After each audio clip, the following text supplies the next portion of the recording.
And welcome to another edition of what we now call Kevin's Corner. And today it's Dos Kevin's Corner because I am delighted to be chatting with Kevin Callahan, the only head coach in the history of Monmouth University football, who for right now is working from his office, but has spent most of his time working from his home. And Coach, first of all, I appreciate the time, and I hope you and your family are holding up during this clearly uncharted times in our histories. Well, thank you, Kevin, and I appreciate that. And we're all doing quite well. Having my son and daughter both home is a little bit different for my wife and I, but we all seem to find our own corners of the house to retreat to in the morning, and then kind of emerge around mealtime and see each other again. But we're all doing well. Everybody's healthy, and we're just trying to make the most of this situation that we can. It certainly is difficult. There's been a lot of talk, obviously, in the sports world these last couple of weeks about return to play. And college football has been one of those sports that's gotten a lot of attention, a lot of discussion in different conferences. Tell me what you are doing right now as the head football coach at Monmouth in terms of your players that are still in school, or actually not in school, but obviously they were in school this semester, and then maybe as well the ones who would be coming to you very shortly, your incoming freshmen.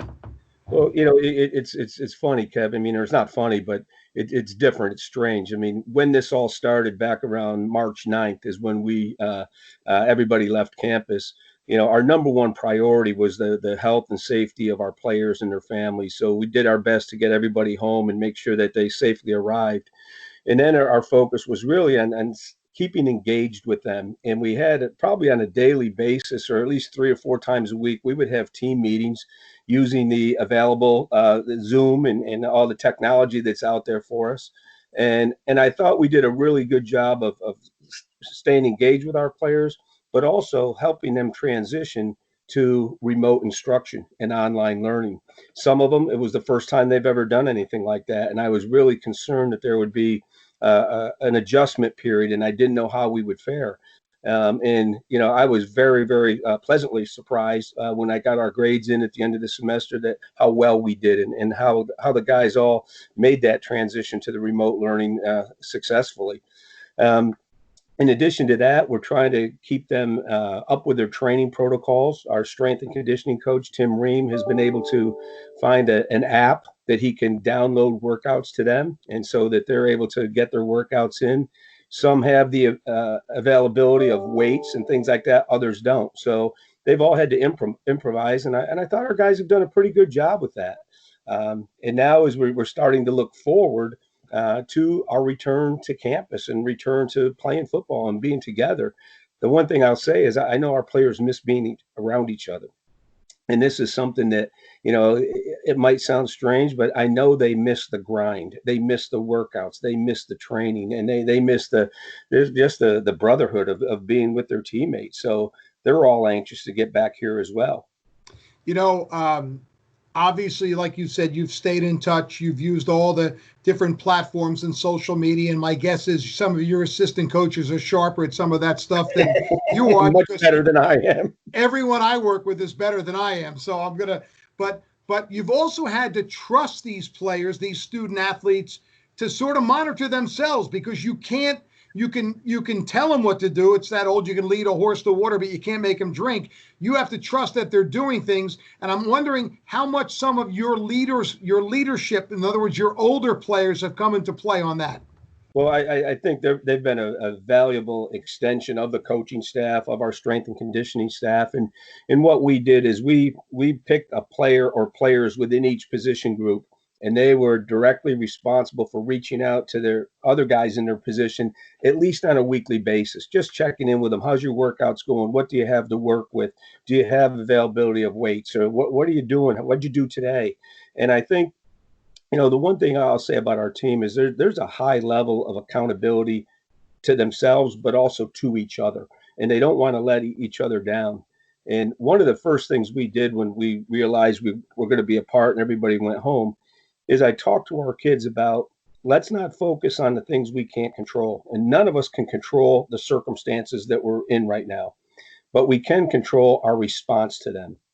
And it's going to be, in my belief, is that the team that responds the best in the most positive way is going to be the team that's going to be successful in the fall.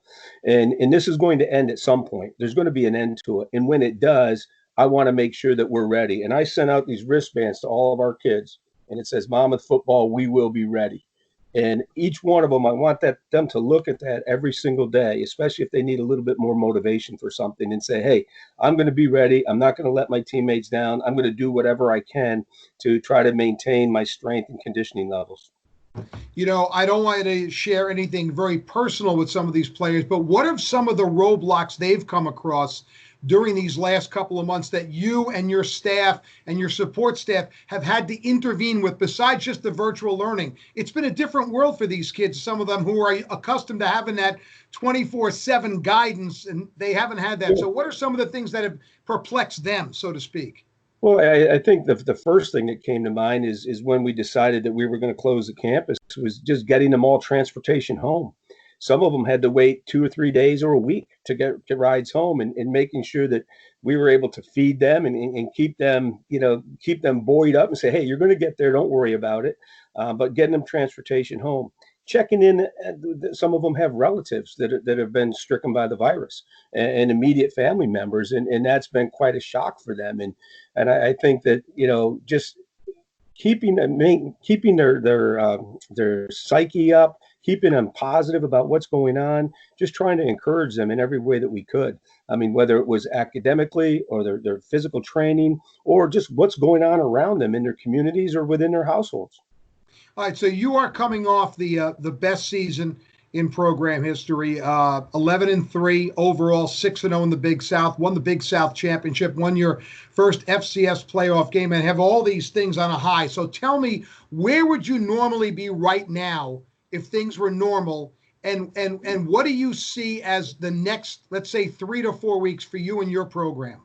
Well, typically this is the time of year when we're out doing our spring evaluations of rising seniors, of the junior class, the class of 2021.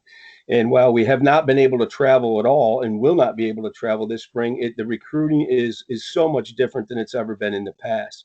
But I think we've been able to capitalize on the use of technology, and we're probably doing a better job at having personal contact with these juniors than we would have if in a normal year when we're out traveling around recruiting. I mean, you miss maybe seeing a before school or after school workout, but we're able to get the families on, talk with the mothers and fathers on Zoom, have a whole family meeting with them. And that's something that in the past we hadn't been able to do. And quite honestly, it's something we have to continue to do moving forward when things do open back up. And then as we go into the month of June, that's typically when we held all of our camps, our prospect camps and our evaluation camps. And obviously, as you know, there's going to be no camps this summer. So, we're just going to continue to maintain contact with these prospects to do the best job that we can over the next 3 weeks, and keep them thinking positively about the fall. Can't tell you how many high school players have asked me, Coach, they say we're not going to have football in high school this fall. Is that true? Well, I don't know the answer to that, but you just try to keep them thinking. I said, yeah, I think you're going to be okay. You're going to have something going on here, just to try to keep their spirits up. All right, so you are in the Big South Conference, and you're the Northern guys. You're the Yankees, right, in New Jersey. You are playing against teams from Georgia, Carolinas, all that. Now, we know from what we've seen and read that those schools are obviously going to get back on campus with some sense of normalcy much sooner than you. How much of a roadblock is that for you to overcome? Well, it's a roadblock. It's definitely, but you can't look at it, and I don't want to look at it as though they're going to have an advantage over us because of that. I want to look at the big picture and just, hope that we all get back to playing football. If they're back a month before we are or 2 months before we are, hey, that's the way it goes. I can't control that. But I do desperately want to get back together with our team, get them on campus at the earliest possible time. Okay, and I'm going to bounce here a little bit because you sort of led me into that. Obviously, student athletes in high school who are juniors now, going to be seniors, they are very, very concerned about their recruitment. In New Jersey, there is talk, and I want to use the word talk because I haven't seen anything in writing, but there is talk of possibly moving football from the fall to the spring. Now, strictly from a recruitment standpoint, and we're talking about New Jersey, so this is not going to happen in the other states that schools in Right. your conference recruit. Wouldn't that put you at a huge disadvantage? It would. It would. I mean, not having football on the high school level in the fall throughout the state would be a big disadvantage for us. The majority of our recruitment does take place in the state of New Jersey, and so we rely on the high schools and the fall seasons and all that to a great extent. I think we've gotten a head start on some of the recruitment now based on what these players have accomplished as juniors. But the senior year is so important to them, and to have that pushed back by 6 or 7 months, I think would hurt us a great deal. Yeah, some would say the alternative is maybe not to have a season at all, which would obviously put them back even more. But that's something we'll see addressed in the next few weeks. You would normally start getting to camp in July. You would start getting your. Actually, you get a little bit of a break normally. That's when you guys get to take what you call your vacation, Right. and then you come back later and you start hitting it pretty good and go. Where do you feel you need to be in terms of having your players on campus with some ability to practice and instruct to be ready if the season were to start Labor Day weekend, which is what it's scheduled for now? Right. I mean, ideally, Kevin, we'd have our players back on campus July 15th. That would give us time to really go back to the basics of training them, conditioning them, so that they're ready for the rigors of practicing and playing football. And that's going to take a couple of weeks. Typically, we would start preseason camp around August 1st. So if you move that back 2 weeks, mid-July, get them on campus, get them back in the routine of things. I think if we have 6 weeks, we'll be ready to go. But I'm going to say this. If we have 4 weeks, we'll be ready to go too. So we're going to make it work, whatever we get. That's because of that thing you're wearing on your wrist, right? No Right, matter yeah. what, we will be ready. Are you optimistic about the season? You're supposed to open up at Rutgers on some. Are you Right. optimistic about that happening? And in the Big South, has there been any conversation of maybe a later start, canceling non-conference games, anything like that? Yeah, first let me say I am optimistic. I mean, but I always look on the. I'm a glass half full guy all the time. But I think we will have football this fall. We'll have it in the college level. We'll have it in the high school level. Exactly what shape it takes and how it comes to be, that's what I don't know, because so much of that's going to be dependent upon state and local governments and what they're going to allow us to do. But I think we will have football. And in the Big South, as you mentioned, there have been conversations about how do we shape the season if we have to cut it short or if we have a late start. There's a sense that the most important games are the conference games. So if it only became a conference only schedule, we would have to go with that. The NCAA has come out and said that they are going to keep their playoffs and their championship structure as scheduled. They're not going to move those back. So if we were to miss the first couple of weeks of the season, although that's less than ideal, at least we'd have the conference games in. There would be a conference champion and the opportunity to go on to postseason play. Now, the non-conference games to us are extremely important. We open up with Rutgers on September 5th. That's a game that we've been looking forward to for 28 years. We'd love that opportunity, and it's very gracious of Rutgers to give us the opportunity to play them. I certainly don't want to lose that game. And then we have the traditional games, against the Albanys and people like that we play almost every year. So, I don't want to lose any of the games, but if it came down to playing 7 games or no games, I'll take the 7 games. And do you see a scenario where you could be playing those games without fans here in New Jersey? I think that's possible. But I go back to the point where if it's safe for the players to be touching each other and grabbing each other and tackling each other on the field, why isn't it safe for people to be sitting next to each other in the stands?